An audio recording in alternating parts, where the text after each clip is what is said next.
우리 기도하심으로 수요 성경 공부 시작하도록 하겠습니다. 지난 3일간의 삶을 지켜주시고 오늘 수요일 무더운 아침에 말씀을 배우기 위하여 이 자리에 함께한 주의 백성들에게 하나님의 크신 은혜 은총이 더하게 하여 주시옵소서. 무더워지는 여름 속에 우리들의 신앙생활 또한 나태해지지 않도록 도와주시고 더욱 풍성한 가을의 결실을 향하여 오늘 무더위를 견뎌내며 이겨낼 수 있는 귀한 믿음의 경주를 우리 어본교회가 이어나가도록 함께하여 주시옵소서. 이제 성경 공부를 시작하려고 합니다. 주님이 성령이 이 자리에 함께해 주시고 사랑하는 성도들에게 지혜와 명철을 더하여 주시옵소서. 예수님의 이름으로 기도드렸사옵나이다. 아멘.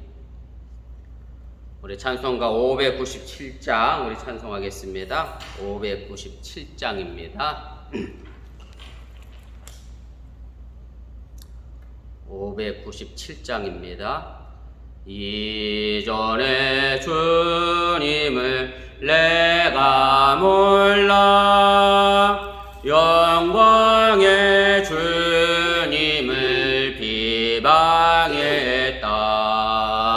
지극한 은혜 내게 넘쳐 날 불러주시니 고마워라. 나 받은 달란트 얼마론가 나 힘써 그것을 남기어서 갑절로 주님께 바치우며 충성된 종이라 상 주시리. 전하고 무능한 나에게도 귀중한 직분을 맡기셨다. 그 은혜 고맙고 고마워라. 이 생명 바쳐서 충성하리. 나 하는 일들이 하도 적어 큰 열매 눈앞에 안 되어도 주님께 죽도록 충성하며 생명의 면류관 얻으리라. 아멘. 찬송 한 장 더 하겠습니다. 우리 585장입니다. 585장 우리 찬송 한 장 더 합니다. 내 주는 강한 성이요 방패와 병기 되시니 그 난란에서 우리를 구하여 내시리로다. 예돈 수마귀는 이때도 힘을 써 모략과 권세로 무기를 삼으니 전하에 누가 당하랴.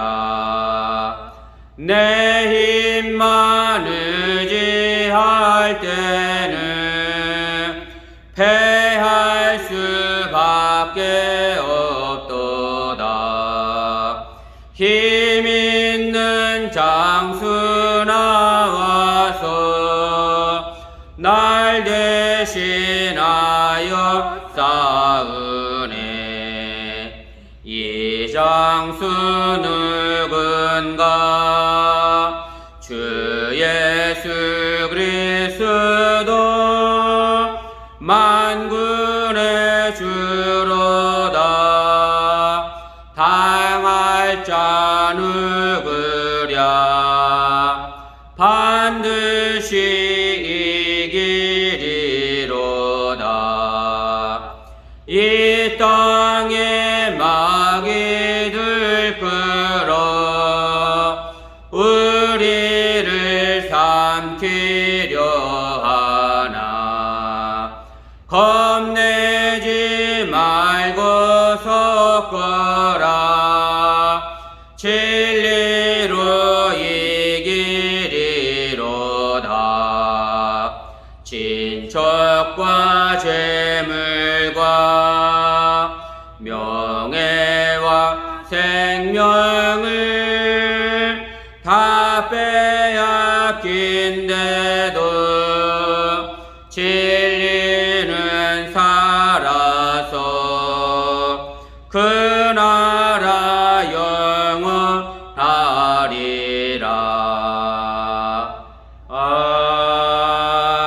아멘.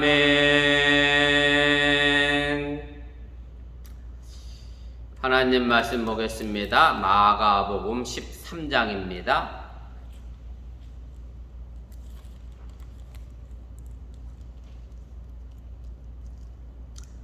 마가복음 13장 우리 1절 말씀부터 4절까지 말씀입니다. 아주 짧은 구절이니라 우리 함께 읽도록 하겠습니다. 예수께서 성전에서 나가실 때에 제자 중 하나가 이르되 선생님이여 보소서 이 돌들이 어떠하며 이 건물들이 어떠하니이까. 예수께서 이르시되 내가 이 큰 건물들을 보느냐. 돌 하나도 돌 위에 남지 않고 다 무너뜨려지리라 하시니라.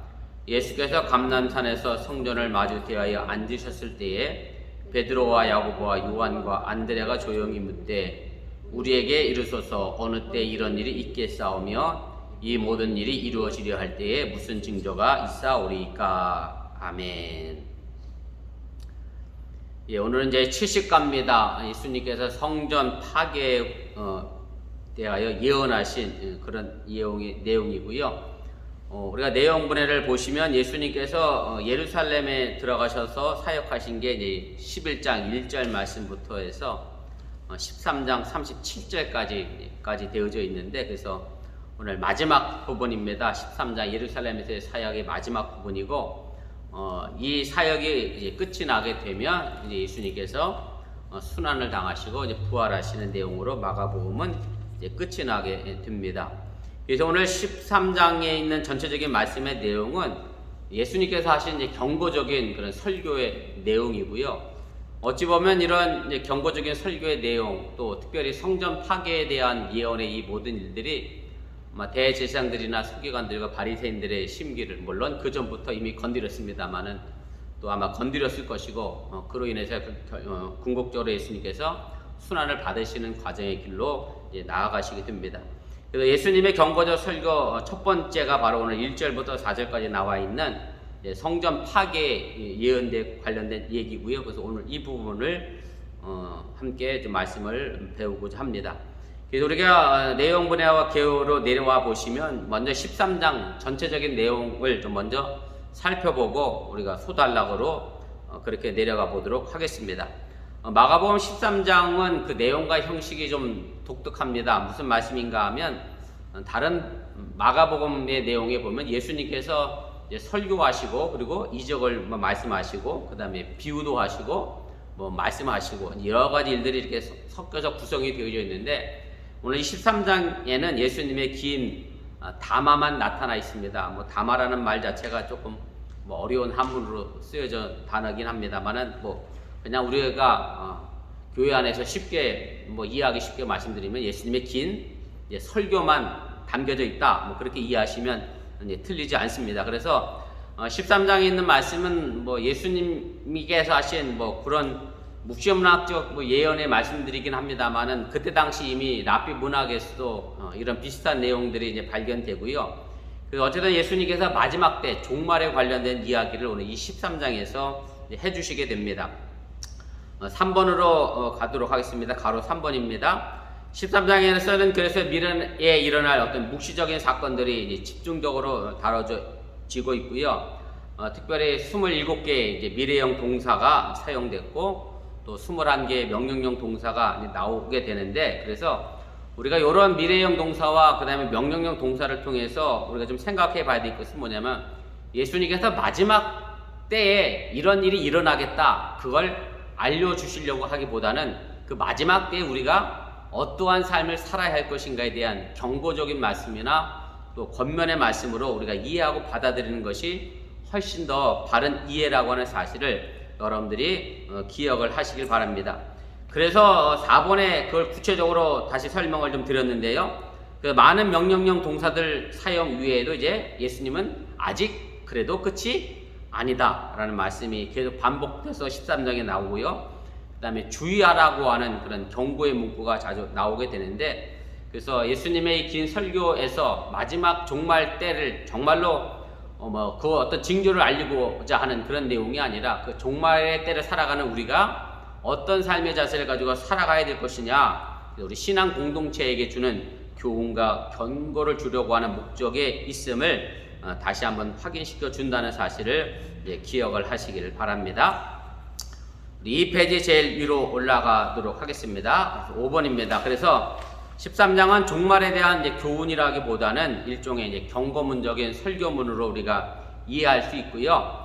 마가복음 전체 맥락에서도 보면 이 경고적인 설교문은 결국 예수님의 공생의 마지막 때 일어나고, 그 다음에 순환 사건의 그 전에 위치해 있는 것으로 봐서 종말을 준비시키는 그런 설교라 또 권고의 말씀으로 보는 것이 더 타당하다라고 하는 얘기고, 예수님의 순환이라고 하는 것이 제가 늘 드리는 말씀입니다만 단순히 지나간 2000년 전의 한 사건으로 머무는 사건이 아니라, 그것이 지금도 여전히 우리에게 영향력을 주고 우리에게 교훈을 주고 있는 사건임을 우리가 기억하고, 그 다음에 신앙 공동체가 또 그 예수님의 순환의 사건을 기억하며 우리가 본받아야 될 과정임을 우리에게 알려주고 있다라고 하는 얘기입니다.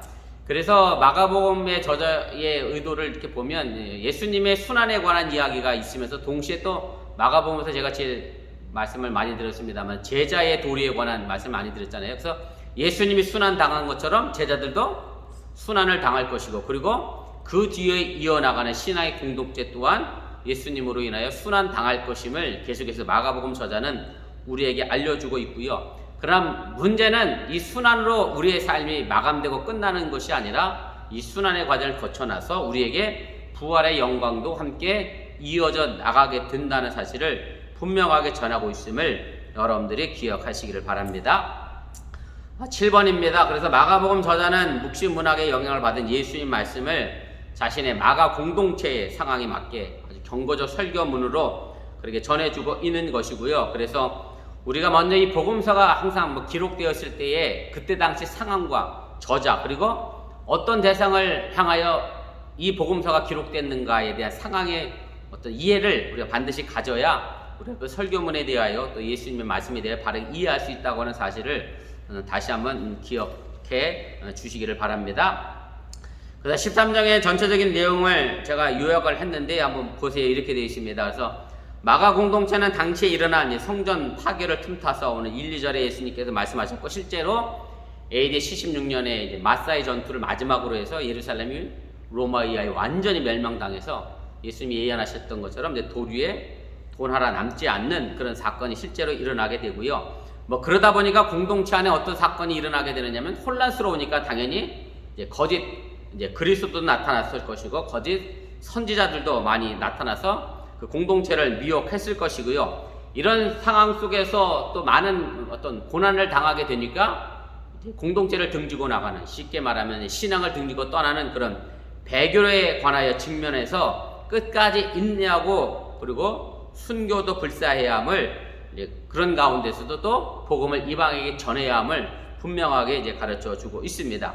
그래서 마지막 때는 아무튼 전무후무한 환란이 있을 것이고, 또 그날은 하나님의 도우심으로 인하여 좀 감화해져서 우리 신앙 공동체 안에 우리에게는 그래도 견뎌낼 수 있는 그런 능력을 우리에게 주신다라고 이렇게 말씀해 줬고요. 그래서 이런 징조를 보면서 그날이라고 표현되어 있습니다만, 이것은 예수님이 다시 오실 재림의 때 마지막 날 종말이 가까웠음을 우리가 알고, 우리 그리스도인들에게 주어진 책임과 직무에 관하여 우리가 더욱 충성되게 헌신하고 섬길 것을 우리에게 가르쳐주고 있는 말씀이고, 예수님께서 도적의 비유로 들어 말씀했던 것처럼 언제 도적이 들어올지 모르니까 항상 깨어있어 그 도적을 준비하는 자세를 가지고 우리가 예수님이 언제 오신다 할지라도 언제나 맞아들일 준비의 자세를 우리가 가져야 할 것을 이제 그렇게 이야기를 하게 됩니다. 13장의 내용을 이제 크게 좀 나눠 보면 이제 9번입니다. 그래서 도입부 1절부터 5절까지 마지막 때 일어날 징조가 뭡니까? 라고 하는 그 질문에 대하여 예수님께서 두 번째 단락에 예수님이 다시 오실 재림의 징조에 관하여 아주 길게 말씀하시고 그 다음에 예수님께서 재림하시고 그리고 재림의 임박의 내용으로 해서 우리 13장 전체적인 내용은 이제 묵시문학적 내용을 담고 있음을 여러분들이 기억을 하시길 바랍니다. 두 번째입니다. 우리 성전 파괴 예언인데 오늘 1절부터 4절까지 있는 말씀의 내용인데 그래서 예수님께서 13장의 내용은 이제 성전을 떠나시면서 이제 성전 멸망을 예고하는 장면으로부터 시작을 하게 됩니다. 그래서 마가복음 저자가 이 도입 장면에 예수님께서 성전을 떠났다라는 단어를 굳이 사용한 이유는 예수님은 더 이상 성전과 함께 할 수 없다라고 하는 일종의 결별 선언이라고 우리가 이해하시면 되고요. 그래서 마가복음에서 계속해서 예수님은 반 성전전이었고 또 반 유대교적 그런 성향을 가지고 있었던 그런 모습을 보여줬는데 마지막으로 성전을 떠나시면서 가르침으로 해서 성전에 대한 또한 마지막 경고의 설교를 배경을 하고 있음을 우리가 기억할 필요가 있습니다. 2번입니다. 제가 2번까지는 사실은 거의 다 설명을 드린 건데요. 예수님께서 성전을 떠나는 것은 그것이 의미 있는 일로 우리가 받아들인 것은 11장과 12장에서 성전에 대한 예수님의 경고의 말씀과 함께 이제 성전을 떠나시는 것으로 해서 유대계의 어떤 정신적인 지주였던 성전이 그 사명을 다한 것임을 이제 상징적으로 말해주고 있는 것임을 우리가 기억할 필요가 있고요. 미국에서 신앙생활하면서 한 번쯤은 들어보셨을 진짜 얘기는 아니고 우스갯소리일 수도 있고 진짜로 신앙적인 경고문일 수도 있는데 그런 얘기 있잖아요. 흑인이 화려한 백인의 교회 건물을 한번 가보려고 길을 쓰고 들어가려고 그랬는데 제가 라그랜지에서 저도 개척했었잖아요. 제가 교회를 또 하나를 얻어보려고 했더니 흑인 교회를 갔었는데 진짜 딱 흑인과 백인이 같이 예배드리는 공동체는 제가 본 적이 없는 것 같아요. 이쪽에서는 모르겠어요. 다른 서부나 동부 쪽에 있는지 모르겠는데 여기는 없더라고. 백인 교회, 흑인 교회 따로 있어요. 그래서 흑인이 화려한 그런 건물에 백인 교회를 한번 가고 싶어서 이제 들어가려고 그랬는데 쫓겨났잖아요. 그랬더니 쫓겨나와서 막 엉엉대고 나도 좋은 교회에서 한번 예배드리고 싶어서 그걸 갔는데 쫓겨났다고 서럽다고 막 엉엉 우는데 누가 와서 위로했다 그러잖아요. 누가 와서 위로했다 그러죠? 그분이 예수님이야. 못 들었구나. 그 흔한 얘기인데 미국의 흔한 얘기. 예수님이 와서 그 흑인한테 뭐라고 그랬느냐면 얘야 울지 마라. 나도 아직 저 교회 한 번도 들어가 본 적이 없단다. 그래서 화려한 백인 건물의 어떤 인종차별적인 요소에 관련하여 빚고 와서 생긴 말일 것 같긴 한데요. 아무튼 이제 그런 식이죠. 예수님께서 이제 성전을 떠나신 것은 더 이상 그 성전과 나는 관계가 없음을 분명하게 보여주는 그런 상징적인 의미라고 하는 것을 여러분들이 또 깨달으시길 바랍니다. 우리가 본문주의 차례대로 좀 넘어가서 자세하게도 살펴보도록 하겠습니다. 그래서 성전 건물의 웅장함과 화려함에 감탄한 한 제자의 질문에 대해 예수님께서 어떻게 대답하셨습니까? 오늘 1절, 2절에 있는 말씀인데 제가 다시 한번 읽어드립니다. 예수께서 성전에서 나가실 때 제자 중 하나가 이르되 선생님이여 보소서 이 돌들이 어떠하며 이 건물들이 어떠하니까 예수께서 이르시되 내가 이 큰 건물들을 보느냐 돌 하나도 돌 위에 남지 않고 다 무너뜨려지리라 하시니라. 예수님이 이렇게 대답을 하셨습니다. 그래서 성전 입구에 저도 아직 예루살렘 성전을 가보지 못한 사람이라 우리 저희 동남부 지방에서 재작년부터 성주 순례 가자고 지방 예산 아껴서 좀 모으고 있는데 언제 갈지 모르겠어요. 아무튼 저도 못 가봤습니다만 성전에 가면 아주 40척이나 되는 대리석 기둥들이 있다 그래요. 40척은 한국식 청량이고 한 척이 보통 원핏 정도 생각하면 되고요. 그러니까 약 한 12m 정도의 높이에 지금의 12m 높이가 그리 큰 높이가 아닐 거라 생각되지만 그 예전에 12m의 어떤 대리석을 쌓아 올리는 기둥은 아마 굉장했던 그런 일일 것이고요. 어쨌든 그런 건축물들 또 금색으로 장식된 지붕 문들의 화려함 그래서 이런 건물을 바라보면서 제자가 감탄을 이야기하게 됐고, 그래서 그 성전 건물의 화려함과 웅장함에 관하여 예수님께 이제 묻게 됩니다. 그래서 예수님의 제자의 관심을 끌었던 대상이 조금 복음서마다 약간의 미묘한 차이가 있는데요. 마가복음에서는 오늘 여기 나와 있는 것처럼 돌들과 건물에 관하여 관심을 갖고 있고, 마태복음에서는 이제 건물이라고 표현이 되어 있어요. 제가 마태복음 24장 1절 말씀에 제가 각주로 아래 달아드렸는데, 예수께 성전에서 가실 때에 제자들이 성전 건물들을 가리켜 보이려고 해서 마태복음에는 이제 건물들이라고 되어 있고, 누가복음에는 이제 아름다운 건물, 아름다운 돌이라는 말로 이제 설명이 되어져 있는데, 누가복음 21장 5절입니다. 어떤 사람들이 성전을 가리켜 그 아름다운 돌과 헌물로 꾸민 것을 말하며 이렇게 되어 있어요. 그래서 어쨌든 조금의 단어의 차이가 있지만 전체적인 것은 예루살렘 성전의 웅장함과 화려함을 이야기했음을 우리가 알게 됩니다. 우리 3페이지 제일 위로 올라가도록 하겠습니다. 3번입니다. 가로 3번. 당시에 예루살렘 성전에 대해서 유대인들이 얼마나 자부심을 가지고 있었는지에 관한 그런 내용들을 우리가 이 부분에서 우리가 좀 살펴볼 수 있고요. 그래서 실제적으로 그때 그랬대요. 예루살렘 성전을 보지 않고서는 화려한 건물을 본 것이 아니다 라고 얘기할 정도로 예루살렘 성전이 그만큼 화려하고 아름다웠다 라고 이야기를 했다고 하는 얘기입니다. 그래서 저도 63 빌딩만 보다가 미국에 온 사람입니다. 롯데타워가 롯데 빌딩이가 더 높은 게 있다면서 양국에 아직 저도 못 가봤습니다만, 아무튼 63 빌딩을 봐야 최고의 아름다운 건물을 보는 거랑 마찬가지라 아마 그런 개념의 의미가 이 사람들에게 있었던 것을 우리가 알게 되고요. 그런데 어쨌든 그런 예수님이 그런 화려한 건물에 대하여 뭐라고 말씀하셨느냐면, 돌 하나도 돌 위에 남지 않고 다 무너질 것이다 라고 하는 그런 예수님의 이제 대답이 이제 들려주게 됩니다. 그래서 헬라어 원문의 문자적으로 보면은 이렇게 되어 있어요. 건물로부터 돌들이 다 쏟아져 나올 것이다, 이렇게 되어 있습니다. 그래서 헬라어 원문의 내용은 이제 그런 내용이고, 우리가 그것을 이제 직역한 것이 아니라 의역해서 이제 돌 위에 돌 하나 남지 않고 무너질 것이다라는 말로 해석을 하고요. 근데 이 부분에서는 사실은 한국말이나 영어에서는 이중부정의 의미는 없어요, 그죠? 우리가 흔히 이중부정하면은 이제 강한 이제 긍정을 나타낸다라고 하는데, 그래서 제가 영어 원문도 봤는데 not이라는 단어가 한 번 사용됐고, 그래서 제가 할 수 없이 헬라어 원문을 여러분들에게 각주 아래에 달아드렸는데 이렇게 되어 있습니다. 그래서 우매라는 단어가 영어로 하면 not이라는 단어가 앉는다라는 단어가 두 번 중간에 이제 기록이 되어져 있고, 그래서 예루살렘 성전이 완전히 정말로 무너질 것이다라고 하는 강한 긍정을 사용하면서 성전 파괴의 관을 더욱 이제 강조하고 있음을 여러분들이 참고로 해서 보시기를 바랍니다. 가로 5번입니다. 그래서 심판역으로서 성전에 대한 파괴의 선언은 예수님뿐만 아니라 이미 구약의 예언자들 가운데서 쉽게 찾아볼 수 있는 내용이고요. 제가 구약의 예레미야 선지자와 그다음에 미가 선지자, 그다음에 사무엘에 나와 있는 말씀의 내용을 썼는데 한번 보시길 바랍니다. 예레미야 26장 6절이죠. 내가 이 성전을 실로 같이 되게 하고 이 성을 세계 모든 민족의 저주거리가 되게 하리라. 그래서 성전이 무너질 것임을 이야기했고, 예레미야 26장 18절입니다. 시온은 바깥이 경작지가 될 것이며 예루살렘은 돌무더기가 되며 이 성전에 사는 산당의 숲과 같이 될 것이다 라고 했고요.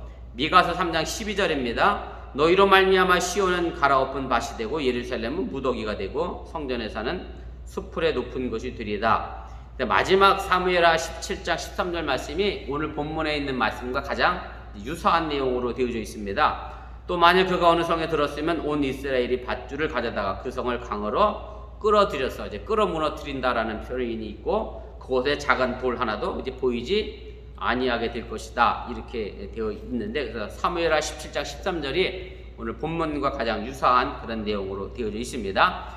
2번입니다. 성전 파괴에 대한 예수님의 예언이 결국 예수님의 사역과 어떤 관계가 있느냐라고 하는 문제인데, 그래서 성전 파괴에 대한 예언자들의 여러 예언들 가운데 제가 말씀드린 것처럼 후세가 압살롬에게 거역하는 도승들에 대해 권고한 말이 가장 비슷하게 등장하게 되고, 그래서 오늘 이 사무엘하 17장 3절 말씀과 그 다음에 오늘 2절에 나와 있는 말씀을 비교해서 보면 결국 이 말씀들 모두가 다 성전을 끌어내리는 것이라는 의미가 담겨져 있고요. 그래서 예수님께서 무화과나무를 저주하셨을 때 그 무화과나무가 어떻게 됐죠? 뿌리로부터 말라서 결국 나무 위까지 죽었잖아요. 그래서 성전 아랫부분을 끌어내리면 어떻게 되겠어요? 결국 성전 전체가 이제 무너지게 된다라고 하는 이제 그런 의미고, 뭐 여러분들도 아시겠지만 안타깝게 한국에서 건물을 철거하는데 위에서부터 안 철거하고 아래서부터 철거하는 바람에 뭐 정차돼 있던 버스를 덮쳐서 많은 희생자가 발생했는데, 사실 건물을 아래서부터 잡아당기면 결국 전부 다 무너지는 원리에 의하면 어쨌든 예루살렘 성전이 아래 것들을 다 끌어내렸기 때문에 결국 위도 존재할 수 없음을 우리에게 보여주고 있다라고 하는 얘기입니다. 3번입니다. 그래서 예레미야 선지자부터 시작해서 미가 선지자에 이르기까지 구약 성경에서 이미 여러 예언자들이 무서운 경고의 말씀을 한 이유가 있습니다. 왜 이런 경고의 말씀을 했느냐 하면 결국 그들이 하나님의 말씀대로 준행하지 않고 살지 않고 순종하지 않았기 때문에 이런 경고의 말씀이 주어진 것이고, 말 그대로 내용은 없고 껍데기만 남은 형식과 예식만을 중시한 그런 모습이었기 때문에 하나님은 그런 심판을 이야기하시게 됐다라고 하는 얘기입니다. 그래서 예수님의 사역은 어떤 사역이었느냐면 결국은 반유대교 반성전적인 것에서 우리가 알 수 있는 것처럼 예수님은 이제 유대교라고 하는 것들을 다 쓸어내리고 반성전, 성전을 쓸어내리고 예수님은 새로운 교회, 지금의 에클레시아라고 하는 교회 공동체를 만드시고 세우시기 위하여 성전 다시 세워질 교회를 위하여 사역하셨다라고 하는 사실을 여러분들이 기억하시기를 바랍니다. 그래서 5번이죠. 이미 요한복음과 마태복음에 예수님께서 하셨던 말씀인데, 예수님께서는 너희가 이 성전을 헐라 내가 사흘 동안에 일으키리라. 예수님 그랬더니 막 사람들이 비웃었잖아요. 이 크고 화려한 웅장한 건물을 지가 무슨 수로 사흘 만에 짓느냐라고 이야기를 했는데, 예수님은 그 사흘이 자신이 죽었다가 부활하신 사건, 바로 자신을 가리키신 것을 이야기를 하게 됩니다. 그래서 예수는 성전된 자기 육체를 가리켜 말씀하신 것이라 이렇게 말씀하고 있고요. 마태복음 12장 56절에 보면 성전보다 더 큰 사람이 바로 예수님임을 말씀하시면서 바로 예수님의 성전 사역에 대한 의미는 뭐냐면 성전과 유대교를 몰아내시고 썩어 빠진 것들을 다 무너뜨리시고 새로운 에클레시아 교회 공동체를 세우신 것이 바로 예수님께서 하신 사역의 일이라고 하는 얘기고, 그래서 사실은 우리가 이런 부분에서 우리가 좀 지금의 교회가 또 생각해 봐야 될 것은 뭐냐면 성전이나 뭐 유대교가 결국 하나님의 심판에 대하여 뭐랄까 무지했다고 해야 되나, 무뎠다고 해야 되나, 무시했다고 해야 되나, 그런 결과로 인하여 무너져 내렸는데, 지금의 교회도 마찬가지로 예수님의 어떤 경고나 하나님 말씀에 대하여 비춰볼 때 잘못된 부분에 대하여 우리가 그 경고를 듣지 않으면 지금의 교회 공동체라고 해서 무너지지 말라는 법이 없다는 사실을 우리가 정말로 가슴 깊이 좀 새겨야 하고요. 우리가 바른 길로 다시 돌 위에 돌 하나가 무너지는 것이 아니라 돌 위에 돌 하나를 다시 세워나가는 그런 교회가 되어줘야 함을 여러분들이 믿으시기를 바랍니다. 마지막으로 4페이지 보도록 하겠습니다. 3번입니다. 제자들이 질문했던 내용은 무엇입니까? 오늘 3절, 4절에 제자들이 예수님께 질문을 하게 되지요. 예수께서 감람산에서 성전을 마주 대하여 앉으셨을 때에 베드로와 야고보와 요한과 안드레가 조용히 묻되 우리에게 이르소서 어느 때에 이런 일이 있겠사오며 이 모든 일이 이루어지려 할 때에 무슨 징조가 있사오리까? 라고 마지막 징조에 관한 질문을 묻게 됩니다.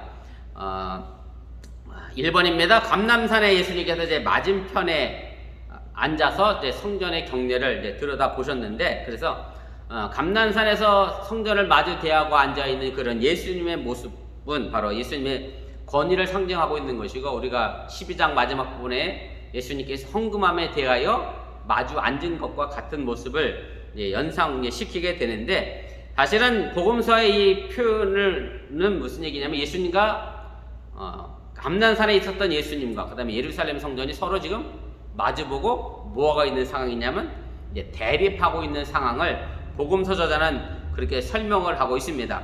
특별히 구약 성경에도 보면 이 감람산은 종말론적인 표현적으로 보면 성전적 사고에서 감람산이 이제 등장을 하게 되고, 복음서의 저자에게도 예수님의 반성전 사역이 바로 어디서부터 출발하느냐면 항상 감람산에서부터 출발하고 있음을 우리가 좀 기억할 필요가 있습니다. 그래서 구약성경 스가랴 14장 4절 말씀인데 제가 각주 하단에 달아드렸습니다.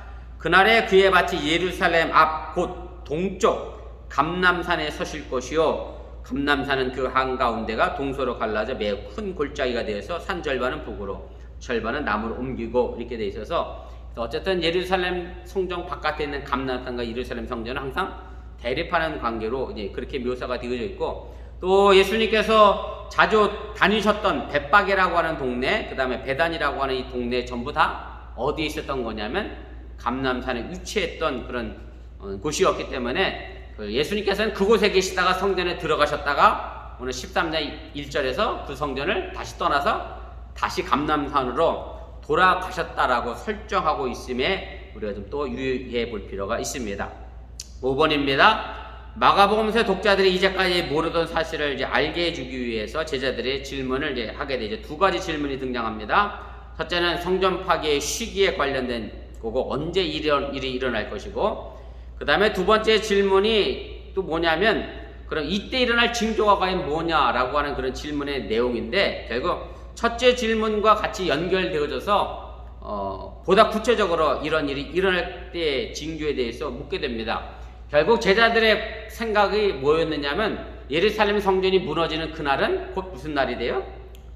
종말이라고 하는 의미가 담겨져 있고, 그래서 이때가 언제 일어나느냐, 결국 예루살렘 성전과 더불어 유대교가 마지막 종말을 고했음을 마가복음 저자는 또 한 번 우리에게 다시 한번 이제 가르쳐 주게 됩니다. 그것이 6번 이 얘기인데요. 두 개의 서로 다른 상황이 두 번째 질문 속에 반영된 것으로 보아서 성전 파괴를 재림과 마지막 때와 연결시키고 있음을 우리가 알게 되고요. 마지막 7번입니다. 마가복음 저자는 이후에 설교문에 나오는 묵시적인 사건들이 이미 예고된 성전 파괴 결과임을 나타내면서 복음서를 읽게 될 그때 당시 마가복음 공동체의 신앙인들에게, 그리고 지금 이 시대에서 마가복음을 읽고 있는 우리들에게 예수님의 대답에 관심을 집중하게 되고, 그리고 그런 징조들을 바라보면서 우리는 과연 어떤 신앙의 삶을 살아갈 것인가에 관하여 귀를 기울여야 함을 알려주고 있음을 여러분들이 기억하시기를 바라고요. 정말로 이 마지막 때를 살아가고 있는 우리들에게 있어서 하나님의 나라를 이 땅에 어떻게 임하여 만들어 갈 것인가를 생각해보고 바른 일을 걸어가는 저와 여러분들이 되어줄 수 있기를 주님의 이름으로 간절히 부탁을 드리고 또 축원을 드립니다. 여기까지고요. 우리 다음 시간에는 마지막 때의 징조에 관련된 이야기를 함께 나누도록 그렇게 하겠습니다. 우리 말씀을 기억하며 우리 1분여 정도 합심 기도하고 제가 마무리 기도로 주기도문으로 우리 수요 성경 공부 마무리하도록 그렇게 하겠습니다. 예수님께서 예루살렘 성전을 떠나셨다라고 하는 그런 말씀의 내용을 통해서 행여 우리 어번교회 안에서 예수님의 모습이 보이지 않는 교회가 되지는 않는가, 우리 정말로 깊이 생각해 볼 필요가 있고요.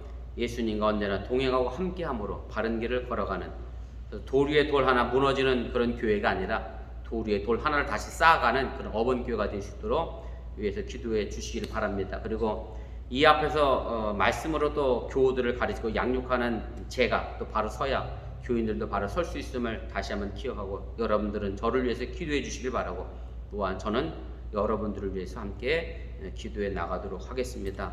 아시겠지만 이은주 집사님 교통사고 후에 처리 문제 위해서 기도해 주시길 바라고, 또 7월 달에 이사하는 가정들도 있고 영주권 진행 중에 있는 가정들도 있고, 또 셧다운 앞두고 가장들이 많이 바쁩니다. 또 바쁘고 분주하게 움직이는 가운데 행여 안전사고 생기지 않도록 여러분들 위해서 기도해 주시길 바라고, 또 셧다운 앞두고 또 출장 가시는 분들도 계신데 또 다른 나라 또 코로나 감염의 위험으로부터 또 자유하시도록 위해서 기도해 주시고, 오고 하는 발표를 위해서도 기도해 주시기 바랍니다. 또 우리 7월 마지막 주에 있을 우리 여름 성경학교 잘 진행될 수 있도록 위해서 기도해 주시길 바랍니다.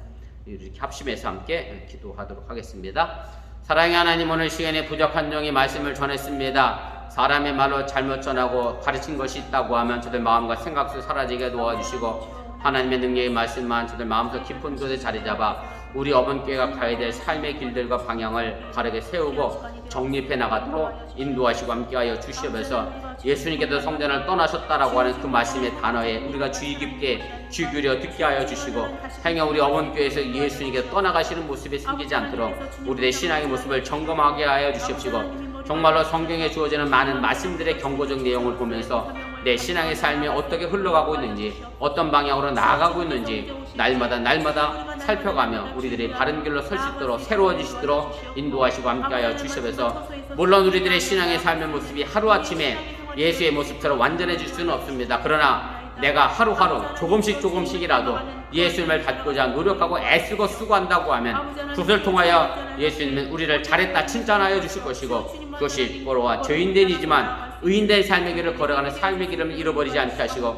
우리 어번교회가 그렇게 조금씩 바뀌어가고 변화되어져 나가 온전하게 예수의 모습으로 성화되어져 가게 도와주시고, 궁극적으로 더 나아가 온전히 영화할 수 있는 믿음의 신앙생활이 되도록 함께 하시고 인도하여 주시옵소서. 이제 우리 사랑하는 교우들을 또한 기억하여 주시기 원합니다. 새벽부터 늦게까지 애쓰고 수고하는 가운데 있사오니 오고 가는 발걸음 평안하게 도와주시고 친히 운전대를 붙들어 주시기를 원하며, 이제 특별히 아버지 셧다운을 앞에 두고 바쁘고 분주하게 일들을 정리하고 마무리해가는 중에 있습니다. 행여 분주하고 부산함으로 인하여 안전사고 생기지 않도록 주님께서 눈동자까지 지키시고 보호하여 주시옵시며, 아버지는 셧다운을 준비하는 과정 속에 또 외국으로 출장을 가야 하는 이들도 있사오니 하나님, 코로나의 감염으로부터 또한 자유하게 도와주시고 안전하고 건강한 모든 출장의 길이 되시도록 인도하시고 함께하여 주시옵소서. 이제 이 모든 셧다운을 준비하고 아버지 긴 아버지 하나님의 여름 휴가를 위하여 준비하는 가정들 많이 있는 줄 압니다. 하나님, 그 발걸음도 평안하게 도와주시고 단순히 육체만 쉬는 삶이 아니라 하나님 함께 주님을 다시 한번 깊이 생각하고 아버지 생각해 볼 수 있는 귀한 영혼의 쉼도 될 수 있는 시간이 되어지게 도와주시고, 더욱 주님을 가까이 하며 다가설 수 있는 그런 휴가의 기간이 되도록 인도하시고 함께하여 주시옵소서. 어느 곳에 있든 간에 하나님의 자녀됨을 잃어버리지 않게 하시고 바른 길로 서가며 하나님의 나라를 세워가게 도와주시기 원하고, 이제 아버지 교통사고 위에 일처리를 하고 있는 우리 이은주 집사님의 모든 사건과 처리 문제 하나님 합력한 선을 이루게 도와주시고 하나님 막힘이 없도록 인도하시고 함께하여 주시옵소서.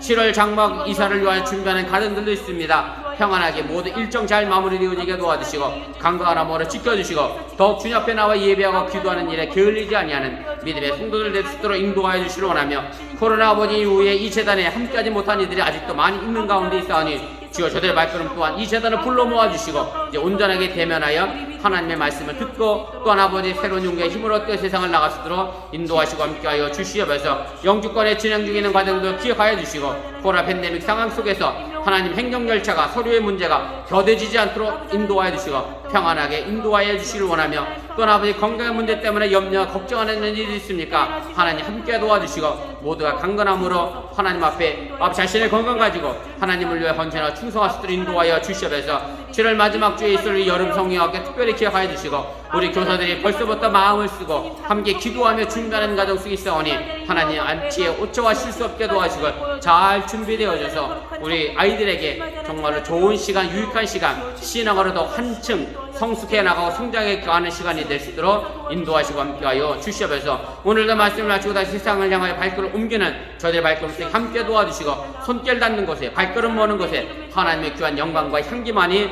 드러나도록 인도하시고 함께하여 주시옵소서. 오늘 예수님께서 성전을 떠나가셨다라고 하는 그 말씀의 단어를 다시 한번 기억하며 우리 어번교회가 행여 예수님이 떠나가는 모습을 갖는 교회가 되지 않도록 우리들의 삶의 모습을 다시 한번 점검해 보게 하여 주시옵소서. 돌 위에 돌 하나 남지 않고 무너지는 교회가 아니라 돌 위에 돌 하나를 다시 세워가는, 그래서 하나님의 건강한 공동체를 세워가는, 하나님의 나라를 이 땅에 세워가는 믿음의 교회가 되도록 지키시고 보호하여 주시옵소서. 이 먼 말씀 예수님의 이름으로 기도드렸사옵나이다. 아멘. 하늘에 계신 우리 아버지여, 이름이 거룩히 여김을 받으시오며 나라 임하옵시며 뜻이 하늘에서 된 것 같이 땅에서 이루어지이다. 오늘 날 우리 길용할 양식을 주옵시고 우리가 우리에게 주진 자를 사하여 준 것 같이 우리들을 사하여 주옵시고 우리를 시험에 들게 하지 마시옵고 다만 하게 수고하옵소서. 대개 나라와 권수와 영광이 아버지께 영원히 있사옵나이다. 아멘. 감사합니다. 성경 공부를 마무리했습니다.